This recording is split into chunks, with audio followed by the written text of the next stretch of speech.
In 1986, a huge industrial timber corporation bought thousands of acres in the Bornean rainforest by giving 2,000 Malaysian ringgit to 12 longhouses of local tribes. Since then, this company and others have managed to extract and destroy about a third of the rainforest,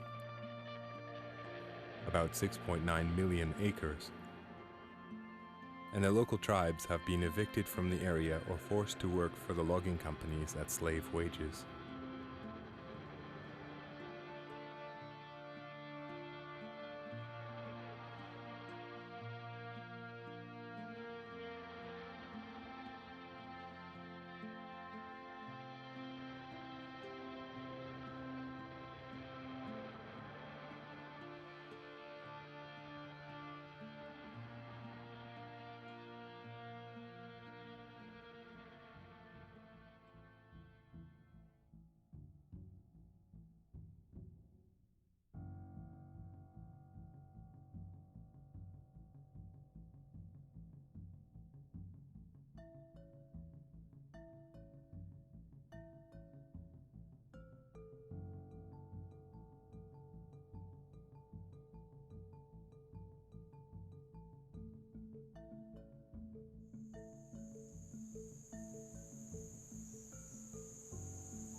There are no orangutan in the province of Kalimantan Selatan.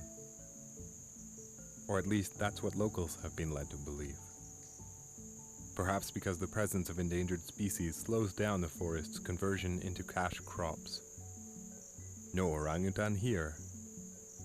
There's just no money in saying otherwise. Yet culturally there exists something other than money that can affect the environment and even speciation here in Indonesia, where at times far more important than the economy is mythology. As it was told to me in Borneo, the myth went something like this. A man from Hawargading village goes walking in the woods.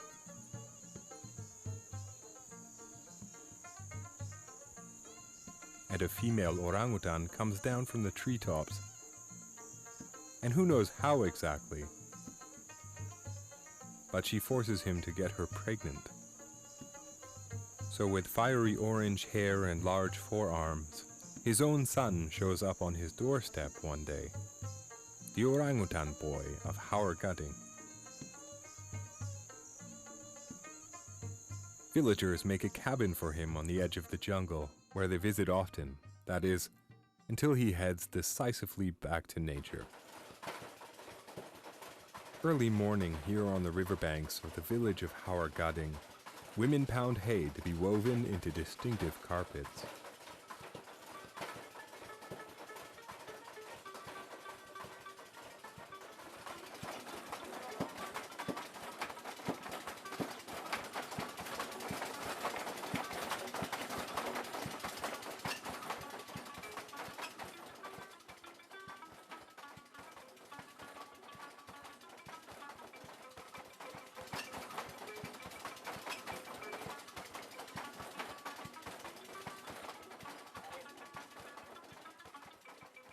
Here, the story of the Orangutan Boy remains interwoven in the fabric of the community.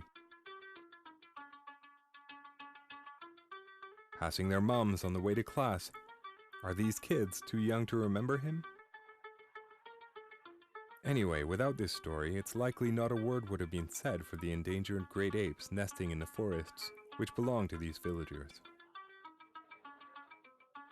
There are no orangutan in Kalimantan Selatan, though in this village, people keep coming forward to say otherwise. People like our guide, Pak Saihu. Kalau saya naik ke hutan, setiap kali naik, sering ketemu terus sama orangutan. Kalau saya sendirian, tapi kalau yang lain banyak. Teman saya banyak. Yang kerja di sana? Sekitar lebih 50 lah. Soalnya di situ kan tempatnya banyak pohon-pohon yang ada buahnya, yang suka makan di situ. Apa rencananya Bapak, kepala desa? kalau kepala desa untuk melindungi orang-orang hutan, tidak mau untuk kelapa sawit. Masyarakatnya tidak suka, katanya mengundang hama-hama, jadi akibatnya membatalkan untuk tanam padi. Kalau kelapa sawit airnya bisa mengakibatkan airnya kotor sekali, sampai kekurangan ikan dan hama-hama mengakibatkan rusak tanaman padi. Kalau tanah itu tidak bisa dijadikan tempat kompostasi, bisa dijadikan untuk kebun sawit atau karet.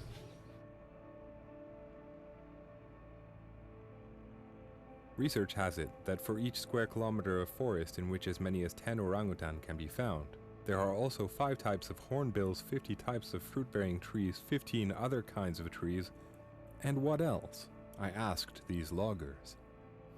Waktu kita kerja kan di sini ada Sering. Ada orangnya akan datang. Paling banyak di sana ya? Kepala bulat-bulat. Kepala bulat-bulat. Bagi kepala. Iya. Habis di sini naik lagi. Ada lagi di sini ketemu. Dua. Ada dua. Ada 2, satu pasangan ya.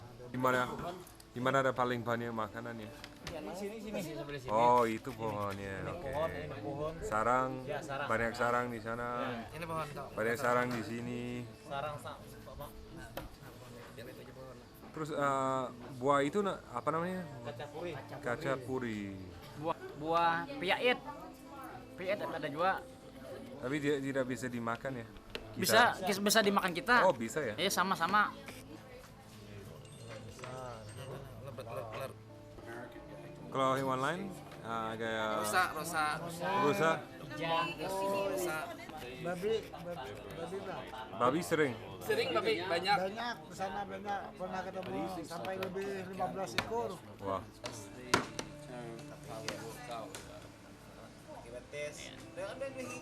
They told us that a team of surveyors had just come out of the forest a couple of days before. They'd been eyeing the forests up for conversion. Mobil Terus masuk ke kiri, lurus. masuk kira-kira 2 kilo lebih lah. Ketemu sungai. Sungai, Terus sungai kiri kan? Iya, ada punduk. Di sini kita tidur. Dinap. Here, Saihu and others voluntarily help us in with our supplies, only in hopes that we know of an alternative to selling their lands, an alternative to plantations.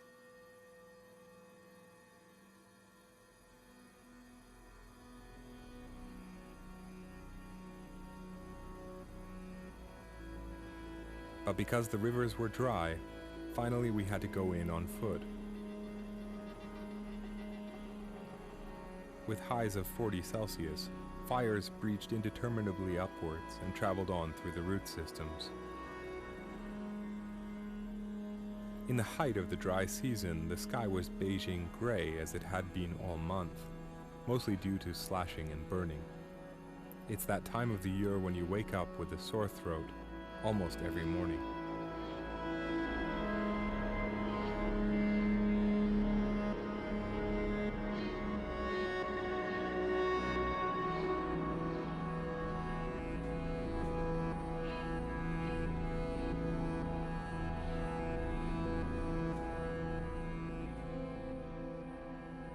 Sini. Bisa. Terus kami semalam menginap di mana? Di sini kita nginap. Our bags stowed in monkey-proof boxes inside these shacks. We then hiked a few kilometers to sit underneath a few orangutan nests in time for dusk.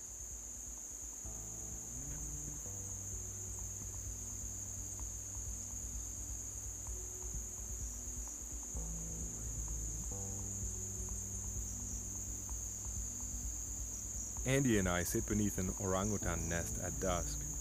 In those days spent searching, were we seeing nothing or nobody? We imagined the orangutan watching us from the shade, chewing his khachapuri and piyait.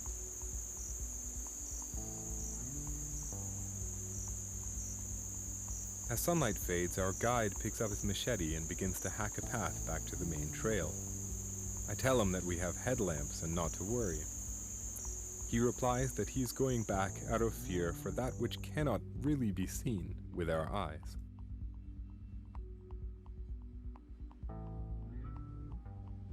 Each morning we spread out in groups, and each evening we came together at the loggers' shelters, thirsty, hungry, eager to share our photographed finds.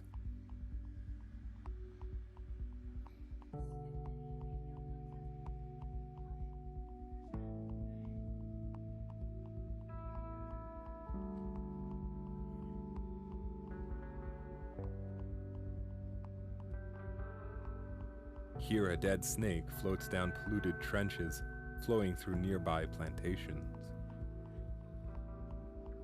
Pitcher plants are designed to store water into which insects fall and become nutrients, and for the orangutan too, who interrupts the whole process and tosses them back, like champagne glasses.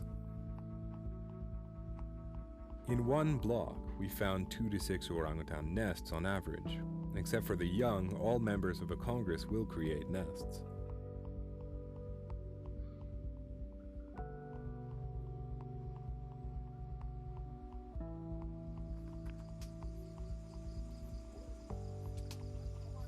Following long, smoggy sunsets, orange fires blazed. Lulu, Jifan, Chang, and Harris set in to cooking simple meals, good enough to seem almost out of context. Groundwater undrinkable, we were limited to whatever we had carried in, and what remained would last us only one more day. It felt as though we were house-sitting for someone we may never get to meet, though the signs of them were everywhere. All of this would be for nothing if they didn't set themselves apart from these trees and tomorrow.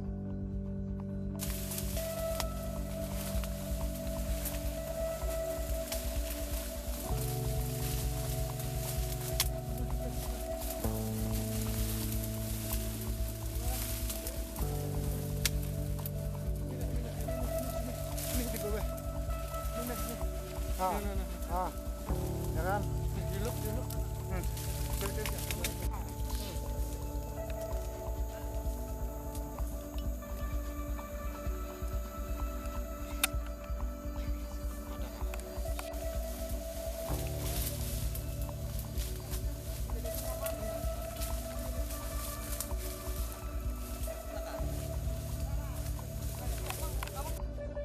Jadi di mana tempatnya kami lihat orangutan tadi semalam yang di ujung sungai. Pas di ujung sungai. Jadi Ujung sungai di sini. Yang kita ketemu kemarin itu turun lagi ya ini nah. oh dia di situ. Di sini yang kita turun. Yang kita ketemu itu turun. Jadi orangutan yang sama. Jadi sering jalan ya. Ya, jalan-jalan.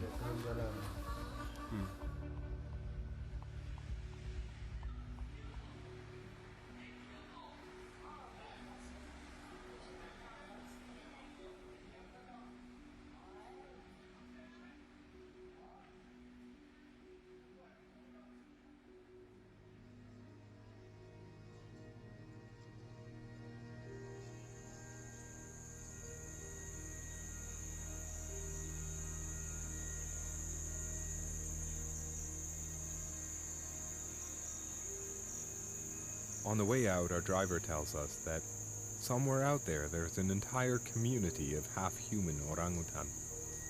Some the offspring of Howard Gudding's Orangutan Boy. We readily agreed to visit with them. Oh, but we probably shouldn't stop by uninvited, he said.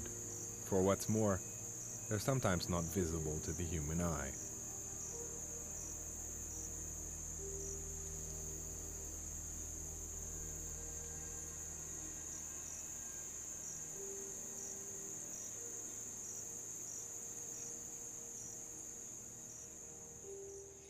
Not a month after we brought this video out of the woods, we had the attention of the Minister of Forestry, and a section of the orangutan forest successfully blocked. Its status changed from production conversion forest to high conservation value forest. She assembled a team, she got us in and out of the forest. Shinta Sukmawati's plans don't stop with orangutan. Before we left Borneo, Shinta took us to survey the dire situation of yet another endangered primate, this one affected by myth in an entirely different way. For 300 years, the Dutch colonized Indonesia. In their beige attire and with their noses comparatively longer than the local average, it is said that they set neighbor against neighbor here, village against village. For this reason, a curse was put on them, transforming them into proboscis monkeys. With their beige fur and great long noses, it is said these endangered animals, also the provincial mascots, are deceitful, fraudulent, not to be trusted. As you can imagine, this doesn't help their situation.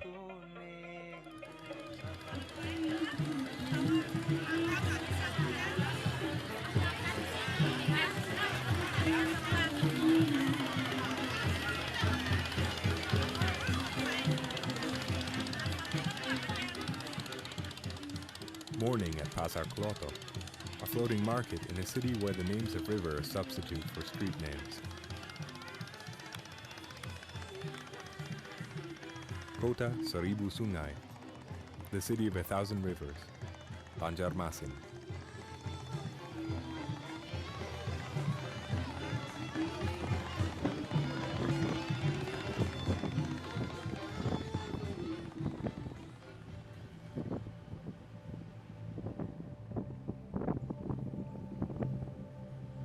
Downriver from this market, downriver from mining and logging operations, on a small islet underneath the Trans-Kalimantan Highway and the Burrito Bridge, a few groups of endangered proboscis monkeys are stranded in this flow of modernity.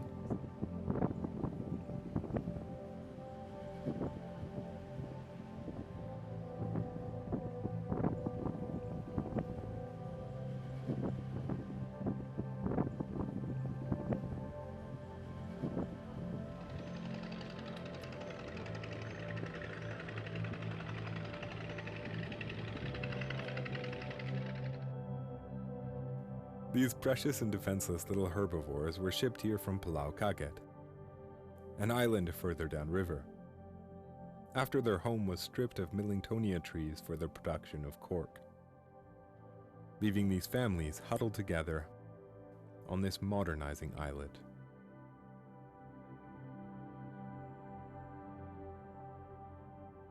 To this day, proboscis monkeys are sometimes called monyet Belanda, or Dutch monkeys. Another example of how mythology can have an effect on the environment and speciation here in Indonesia.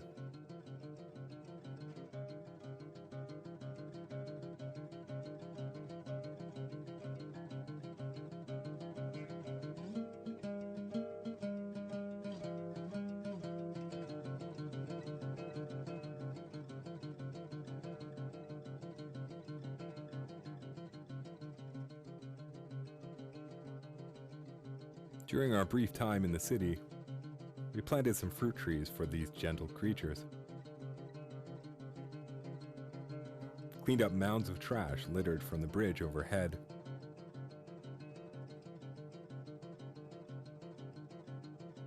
And released some indigenous freshwater turtles.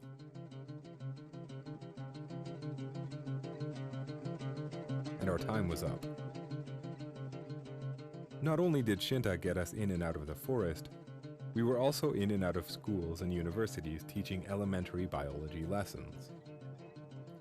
Here, ecologist Thomas Haley and myself realized we had both met with people whom, having never been to Borneo before, still knew more and cared more for the endemic fauna than the curriculum strove to inspire.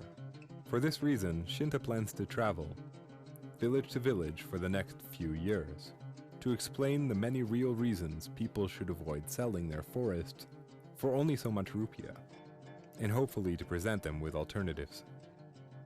Having already spent 4 years teaching, making videos, and writing in Indonesia, I've been invited to come along to teach and record our experiences here in Borneo, the island once known as the lungs of the world.